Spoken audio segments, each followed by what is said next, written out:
Let me read you these words from the Shulchan Aruch, the Code of Jewish Law. There are those who forbid one from entering into a synagogue with a long knife or uncovered head.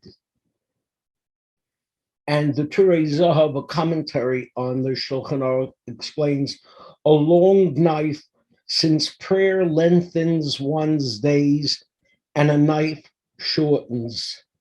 And we rule that here it implies that with regard to a knife that is not long, there is no concern that the knife will shorten one's days.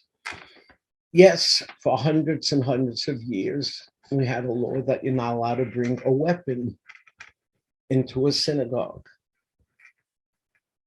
And now it seems as if our American Jewish world has been turned upside down. Now everything you read about a synagogue involves security. I've seen headlines that I never imagined. Jewish worship in America should not involve routine fear. Why it's scary to be a Jew in America. Growing risks for Jews who show their Jewishness. The most dangerous place for a Jew these days is a synagogue. And it's hard to understand how such a thing should happen. We have this week's Torah portion, the Torah portion, which tells us, "V'asuli mikdash v'shachanti besocham." You should build for me a tabernacle, a sanctuary, and I, God, will dwell in it. This tabernacle in the wilderness was the forerunner for the temple in Jerusalem.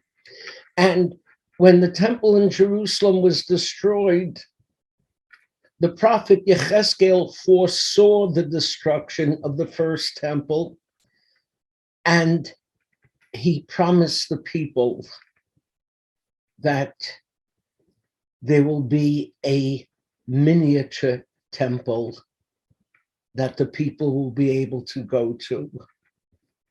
And according to the Talmud, this refers to synagogues all over the world. This has been the place where we go looking for comfort and consolation and to feel secure. And now, let me remind you how special a synagogue is and how important it is. I gathered together some laws that have to do with the synagogue, which I thought you might find of interest. For example, citizens of a city can force one another to build a synagogue. If you live in a community where there is no synagogue and they start a campaign to build one, you are obligated to contribute. The synagogue must attempt to be the highest structure in the city. There's an opinion that if one builds his house higher than the synagogue, he is forced to lower his house. That's how important we wanted the synagogue to appear, the highest in the city. By the way, Beth Tefillah is on a raised hill. You must build a house at least 8 feet away from a synagogue because the synagogue requires more light. We had zoning laws in the Shulchan Aruch in the Talmud to make sure that the synagogue would be able to breathe. Every synagogue must have windows. We reach out to the world around us. One may not behave with lighthearted behavior, laughter, humor, idle chatter, nor may one eat or drink or one wander about in a synagogue. Oh, that cuts out a lot of us. One may not enter when it's sunny to escape the sun, or when it's raining to escape the rain. You're not allowed to just use the synagogue for your own purposes. One may not sleep in a synagogue with the exception of Kol Nidre night. If you need to enter a synagogue for personal need, you should read a verse or repeat a teaching so that it does not appear as though one entered for personal reasons. When I came across this law, I remembered an incident that I had when I was in London. And my brother Saul had told me to go visit St. Paul's Cathedral. There's a work of sculpture by Thomas More that he thought was really worth seeing. So I went, and I just wanted to go and look at this sculpture. But when I entered, it said, I think entry fee is £35.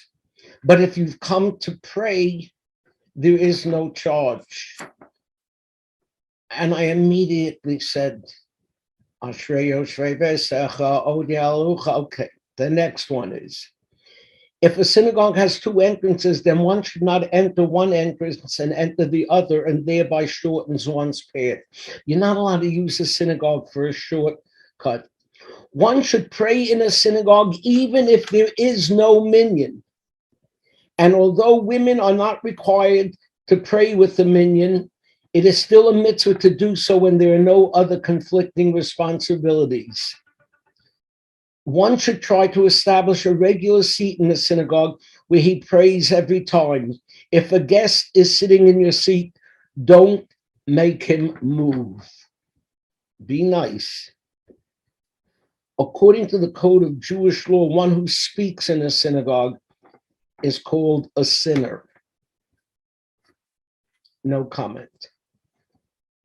And here's an interesting one. One may not eulogize unless it is a eulogy for one of the city leaders, when everyone will gather to eulogize. Traditionally, we did not have funerals in a synagogue except for leaders of the city, important people, which usually meant very wealthy people. But now we're a little bit more lenient with this, but still, it's not often that a funeral takes place in a synagogue, but it does happen. A God-fearing non-Jew may pray in a synagogue. Yes, you should know, originally in the temple, non-Jews came and even offered sacrifices. The synagogue was meant to be open to all, and that's why the image of that synagogue in Texas, where a man comes knocking on the door and the rabbi greets him, and he seems like a homeless person. And the rabbi invites him in and offers him a cup of tea. It had a terrible, terrible consequence. But the image of the synagogue being open to all, that's an image that we pray for, not only now, but picture in the Messianic days with the promise of Isaiah, which gives our synagogue its name. Ki beiti beit tefillah, yikare l'chol ha'amim. For my house shall be a house of prayer, so shall it be known to all of the people. Let that day come as soon as possible. Shabbat shalom.